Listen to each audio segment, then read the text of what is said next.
ये what's up guys, कैसे आप सभी लोग। Welcome back to my channel Gyan with Abhi. तो आज हम फिर से शुरू करने जा रहे हैं हमारी क्लास 10th की साइंस बुक का चैप्टर नंबर 11 इलेक्ट्रिसिटी। तो पिछली वीडियो में हमने इस चैप्टर का इंट्रोडक्शन पार्ट कंप्लीट कर लिया था। अगर आपने वो वीडियो नहीं देखी है तो अभी आई बटन पे क्लिक करके आप वो वीडियो जाके देख सकते हैं। तो अब मैं वीडियो स्टार्ट करने जा रहा हूँ। तो हमारा फर्स्ट टॉपिक है इलेक्ट्रिक सर्किट। इलेक्ट्रिक सर्किट क्या होता है? A closed loop comprised of electric compound all connected with each other। मतलब एक ऐसा क्लोज्ड लूप है जो इलेक्ट्रिक आइटम से इलेक्ट्रिक आइटम्स के कंपाउंड है। मतलब इलेक्ट्रिक आइटम्स है all connected with each other. और जितने भी सारे मतलब इलेक्ट्रिक आइटम्स है वो एक दूसरे से कनेक्टेड है। And with the source of power, और जो मेन पावर है उसके सोर्स से भी कनेक्टेड है। Is called electric circuit. उसे हम इलेक्ट्रिक सर्किट कहते हैं। जैसे आप मान लीजिए एक रूम है, उसके अंदर आपने एसी लगा रखा है, लाइटें लगा रखी है, चार चार लाइटें, पंखा लगा रखा है, कूलर लगा रखा है। तो ये जितने भी सारी चीजें आपस में कनेक्ट होगी और इसी के साथ एक पावर, सोर्स ऑफ पावर, मतलब एक आपका मतलब मेन बोर्ड होगा ना जो आपके रूम का, वो होगा आपका पावर, वो होगा आपका पावर सोर्स, जिससे वो सारी चीजें कनेक्ट होगी। उसे हम इलेक्ट्रिक सर्किट कहेंगे। अब हम सर्किट डायग्राम पढ़ने जा रहे हैं। Representation of electric circuit using electric symbols. Circuit diagram में रिप्रेजेंट होता है इलेक्ट्रिक सर्किट को। हम इलेक्ट्रिक सर्किट को रिप्रेजेंट करते हैं by using electric symbols. Electrical symbols मतलब जैसे सेल का अलग, बैटरी का अलग, बल्ब का अलग। तो ऐसे डिफरेंट टाइप के सिंबल्स से मैं आपको वो आगे बताता हूँ। तो ये कुछ 11 हमारे इलेक्ट्रिक सिंबल्स है। इधर हमारे कंपाउंड्स है, मतलब जो जो आइटम इलेक्ट्रिसिटी चलते हैं, और इधर उनके सिंबल्स है। तो सेल, फर्स्ट हमारा है सेल। तो सेल का सिंबल होता है ऐसे एक लाइन, और जो पॉजिटिव होती है वहां बड़ी लाइन होती है, और जो नेगेटिव होती है वहां छोटी सी लाइन होती है। आपको दिख रहा होगा ये छोटी है और ये बड़ी है। तो पॉजिटिव में बड़ी होती है और नेगेटिव में छोटी होती है। और फिर बैटरी। बैटरी मतलब दो चार सेलों को मिक्स करके बनती बैटरी। तो बैटरी का सिंबल ये रहता है एक प्लस, मतलब पॉजिटिव, फिर negative, positive, negative, positive, negative, positive, फिर लास्ट में नेगेटिव और फिर से लाइन। और ये कॉम्बिनेशन ऑफ सेल का कॉम्बिनेशन करेंगे तो हमें भी यही सिंबल मिलेगा। प्लग और की और स्विच। एक प्लग होता है, की भी स्विच, मतलब अपने स्विच होता है जिससे हम ऑन ऑफ करते हैं, उसका सिंबल होता है एक ऐसा, फिर ऐसे ऐसे दो ब्रैकेट, फिर लाइन। ये हमारा ओपन, मतलब स्विच अभी ओपन है, मतलब ओपन स्विच अभी चालू है। और नेक्स्ट हमारा ऐसे हो गया ऐसे, जिसके अंदर एक डॉट लग जाता है बीच में। आपको दिख रहा होगा तो ये एक बीच में डॉट है जिसे हम क्लोज्ड। अगर ये डॉट बना हुआ होगा तो हमारा स्विच क्लोज्ड होगा। Joining of wire. वायर की ज्वाइनिंग होगी तो सिंपली हम ऐसे करके और यहाँ डार्क कर देंगे। Wire crossing each other. Wire एक दूसरे को क्रॉस करेंगे तो पहले एक सीधी लाइन, फिर इसको ऐसे घुमा लेंगे और इसको ऐसे कर देंगे। तो ये wire crossing each other. Electric bulb. Electric bulb का साइज मतलब वो होता है सिंबल हार्ट शेप जैसा, मतलब ये ऐसा आके फिर ऐसे ही ऊपर घूम जाएगा और ऐसा आके ऐसे हो जाएगा। और आप इसको ऐसे भी बना सकते हो बल्ब का बना के, और बी लिख के बीच में, और ऐसे ऐसे रोशनी कर सकते हो। रेजिस्टेंस। रेजिस्टेंस ऐसे हो गया, ऐसे ऐसे होता है। और ये रेजिस्टेंस है, ये एक पूरा टॉपिक है जिसे हम आगे पढ़ेंगे। वेरिएबल रेजिस्टेंस, इसमें ऐसे ऐसे होके और एक एरो आता है जो नेगेटिव। और रेजिस्टेटिव, इसमें भी सेम एरो आता है। Volt meter. Volt meter same, बस बीच में यहाँ वी आ जाता है। मेजरिंग वोल्टेज, मतलब कितने वोल्टेज का है वो मीटर मेजर, मतलब वोल्टेज मेजर करता है हमारा वोल्ट मीटर। और ammeter, measure of electric current. Ammeter को हम मेजर करता है ये इलेक्ट्रिक करंट। इलेक्ट्रिक करंट कितना है वो हम एमीटर से मेजर करते हैं। और इसका सिंबल भी सेम होगा वोल्ट मीटर के जैसे, बस बीच में ए होगा। अब हम एक एग्जांपल देखते हैं, सर्किट डायग्राम बनाते हैं। तो पहले हमने यहाँ एक बैटरी लगाई, बैटरी का सिंबल ये था तो हमने यहाँ एक बैटरी लगाई। फिर हमने यहाँ से वायर भेजा तो ये इलेक्ट्रिक करंट पास हो रहा है, तो इलेक्ट्रिक करंट को हम आई से डिनोट करते हैं। फिर हमने यहाँ एक बल्ब लगा दिया, बल्ब के बाद हमने फिर से आगे भेजा वायर और एक रेजिस्टेंस लगा दी, जिससे मतलब वो कम हो जाती है, हमारी एनर्जी कम होती लूज। फिर हमने यहाँ आगे जाके यहाँ एक अमीटर लगा दिया, मतलब कितना इलेक्ट्रिक करंट पास हो रहा है। ध्यान रखना ये अमीटर का जो पॉजिटिव है वो बैटरी के पॉजिटिव से कनेक्ट होगा, मतलब पॉजिटिव यहाँ से जा रहा है तो ये भी पॉजिटिव से कनेक्ट होगा, फिर ये नेगेटिव है तो ये यहाँ से जा रहा है तो ये भी नेगेटिव से होगा। फिर हमने यहाँ एक स्विच लगा दी जिसे हमने ऑन कर दिया, तो ये हमारा करंट पूरा फ्लो हो रहा है। फिर हमें पता करना है कि बल्ब की कितनी वोल्टेज है, तो हम बल्ब के आइडो साइडो में एक वायर निकाल के यहाँ वोल्टेज लगा देंगे। तो इसमें भी देखिए अब ये प्लस का जा रहा है पॉजिटिव, तो ये जाके यहाँ पे भी प्लस का ही बनेगा, तभी हम इसकी वोल्टेज, अगर हमने माइनस लगा दिया तो हम वोल्टेज नहीं कर सकेंगे। यहाँ आई इज इलेक्ट्रिक करंट, ये आई है ना, ये हमारा इलेक्ट्रिक करंट है, इलेक्ट्रिक करंट ऐसे फ्लो हो रहा है। एरो अगर आप एरो नहीं बनाते हो तो आपके नंबर कट सकते हैं, क्योंकि एरो बनाने से आपको ये पता पड़ जाता है कि इलेक्ट्रिक करंट किस डायरेक्शन में फ्लो कर रहा है। इलेक्ट्रिक वोल्टेज, वोल्टेज मेजर करने का ये वी हो गया, आर हमारा रेजिस्टेंस हो गया जो इलेक्ट्रिक करंट को वेस्ट नहीं होने देता है। अमीटर जिससे हम इलेक्ट्रिक करंट को मेजर कर रहे हैं कितना इलेक्ट्रिक करंट पास हो रहा है, और ये के हमारा की हो गया जिसे हम स्विच भी बोलते हैं। Next topic is electric potential, जिसे हम वी से डिनोट करते हैं। इलेक्ट्रिक पोटेंशियल क्या होता है?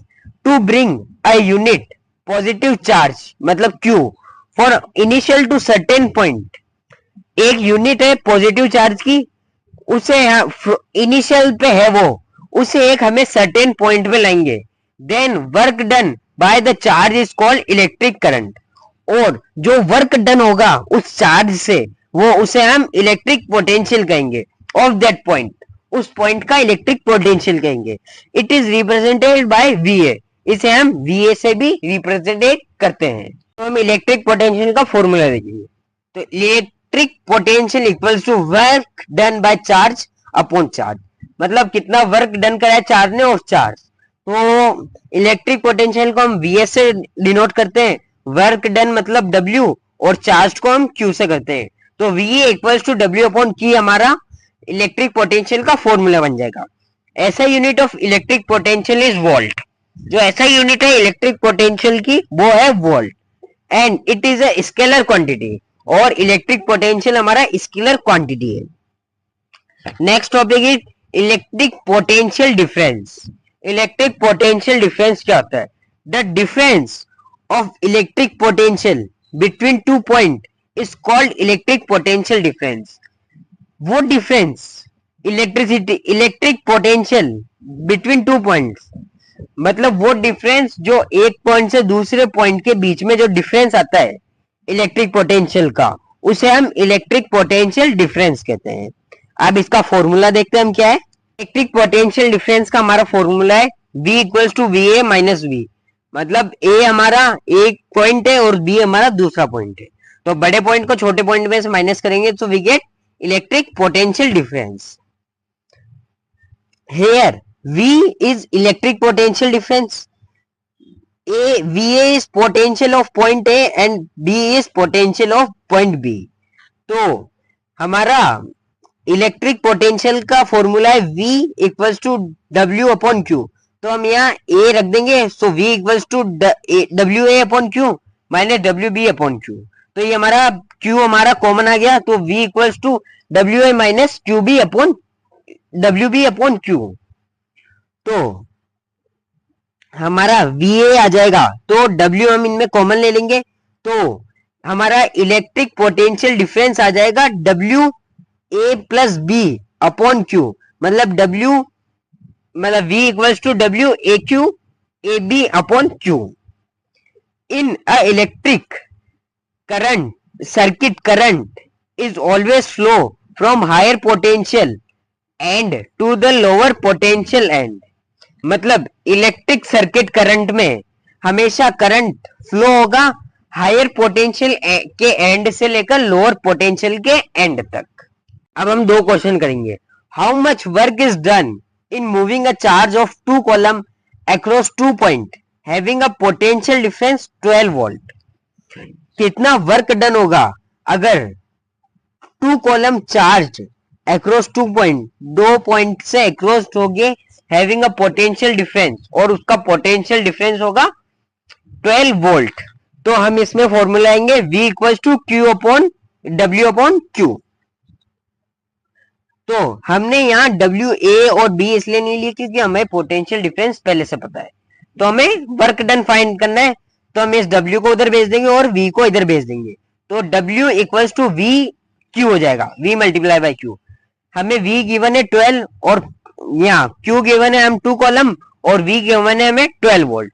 तो W equals to 12 multiply by 2, so V है W इक्वल्स टू 24 जूल।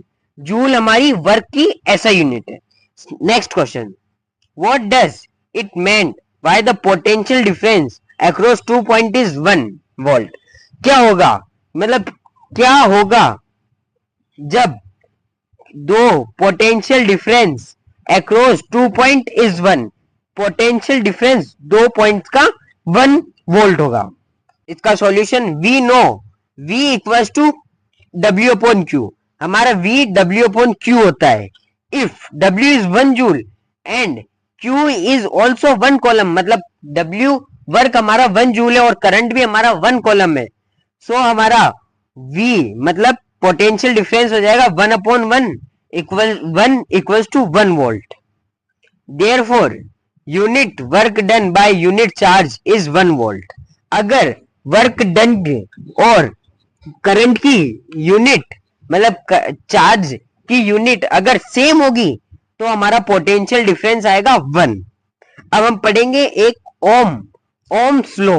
तो ये ओम है ना, हमारा वो नहीं है, ये इंडियन नहीं है, it is a given by a German scientist.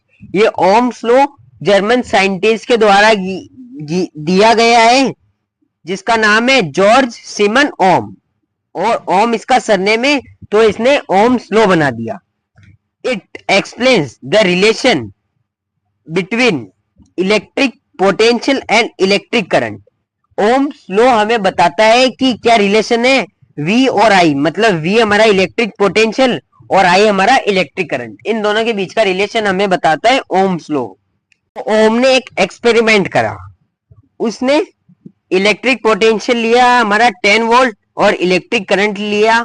अगर मतलब वो इलेक्ट्रिक पोटेंशियल 10 वोल्ट देता है तो हमारा करंट होता है 0.01 एम्पियर। फिर उसने बढ़ाया 20 वोल्ट लिया तो हमारा इलेक्ट्रिक करंट भी बढ़ा, मतलब उसे ये तो पता पड़ गया कि जैसे मैं बढ़ाऊंगा इलेक्ट्रिक पोटेंशियल को तो हमारा इलेक्ट्रिक करंट भी बढ़ेगा। तो उसने धीरे धीरे बढ़ाता गया, वो 40 वोल्ट पे आया तो 0.04 एम्पियर हो गया। अब उसने सोचा देखते अपन इसको घटा के देखते हैं, अगर घटेगा तो हमारा इलेक्ट्रिक पोटेंशियल डायरेक्टली प्रोपोर्शनल होगा इलेक्ट्रिक करंट के। तो उसने घटाना चालू कर दिया, तो 30 वोल्ट लिया, 40 के बाद 30 ले लिया तो 0.03 एम्पियर हो गया। तो फिर उसने फिर से 20 वोल्ट लिया तो 0.02 एम्पियर हो गया।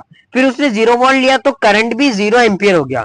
मतलब उसे इस एक्सपेरिमेंट से ये पता पड़ा कि अगर हम इलेक्ट्रिक पोटेंशियल बनाएंगे तो हमारा इलेक्ट्रिक करंट भी बढ़ेगा, और इलेक्ट्रिक पोटेंशियल कम करेंगे तो हमारा इलेक्ट्रिक करंट भी कम होगा।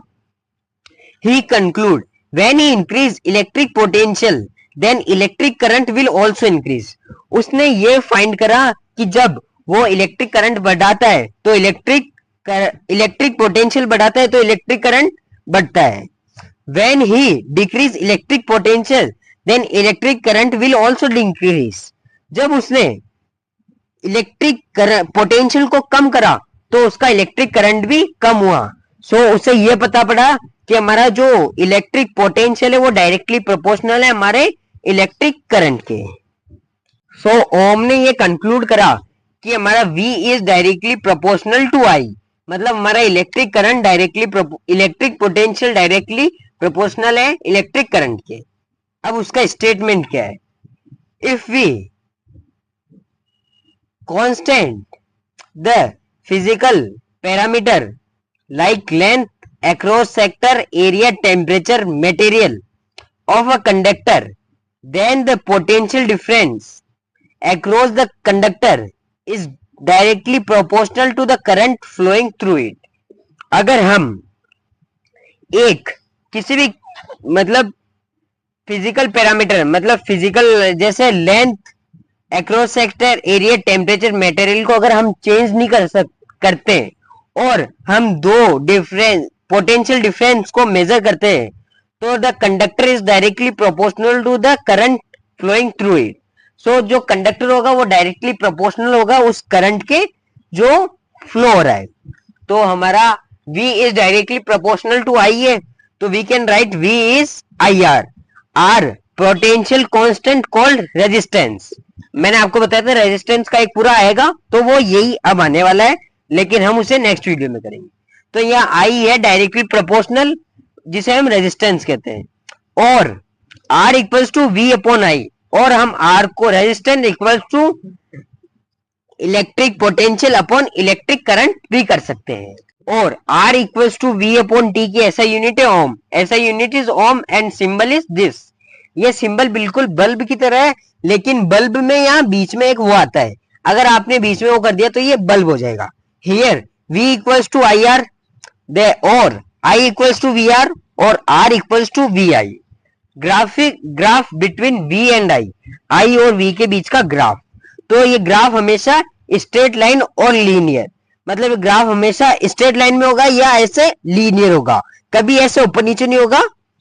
और जो ये पॉइंट्स होंगे ये हमारे कोऑर्डिनेट्स होंगे जिन्हें हम फाइंड करेंगे। और ये ग्राफ हमेशा स्ट्रेट लाइन में होगा, या तो ऐसे रहेगा या बिल्कुल यहां से स्टार्ट होगा जो बिल्कुल सीधा जाएगा। तो ग्राफ हमारा लास्ट टॉपिक था ओम लॉ का। इसके बाद हम रेजिस्टेंस पढ़ेंगे। तो आज की वीडियो में इतना ही, मिलते हैं अगली वीडियो में, तब तक के लिए बाय बाय।